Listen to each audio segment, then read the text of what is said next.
नाशिकमधील भोंदूबाबा अशोक खरात प्रकरणावरनं राजकीय नेत्यांनी संतप्त प्रतिक्रिया दिलेली आहे। खरातच्या दरबारात जाणाऱ्यांना सगळ्यांना सहआरोपी करा अशी मागणी संजय राऊतांनी केलेली आहे। तर खरातला भर चौकात फाशी दिली गेली पाहिजे अशा शब्दात रवींद्र धंगेकरांनी संतप्त प्रतिक्रिया दिलेली आहे। तर सरकारनं याबाबत धोरण आखावं असं मत आमदार अमोल मिटकर यांनी व्यक्त केलंय। बघा, हे वारंवार झालेलं आहे। याचं कारण असं आहे की या गुन्ह्यामध्ये सत्ताधारी पक्षाचे अनेक मंत्री आणि आमदार सहभागी होते, म्हणून मी म्हणतो त्यांना सहआरोपी करा। आणि माझी तर अशी माहिती आहे की हे जे ऑपरेशन सगळं केलं त्यात नाशिकच्या बाहेरचं सुद्धा एक पोलीस पथक इन्व्हॉल्व होतं सुरुवातीला।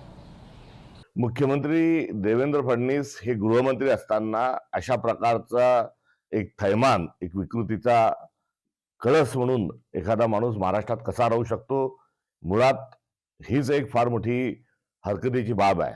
डिजिटल पुरावे आलेले आहेत। आता या प्रकरणाशी मुख्यमंत्र्यांनी न खेळता त्याचा तुकडा पाडला पाहिजे।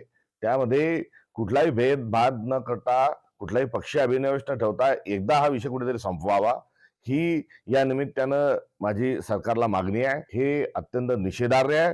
ताबडतोब 24 तासाच्या आत सर्व संबंधितांवर गुन्हे दाखल करावे। ज्या पद्धतीने अशोक खरातचे कृत्य बघितले तर माणुसकीला काळिंबा फासणारे कृत्य, आणि ज्या पद्धतीनं महिला भगिनी असतील, बाकीचे लोकांना ज्या पद्धतीनं त्यांनी वागणूक दिली, ही शाहू फुले आंबेडकर विचाराला घाला घालणारी वागणूक दिली। याच्यामध्ये लोकशाही मराठी ऐका, पहा, जागरूक रहा।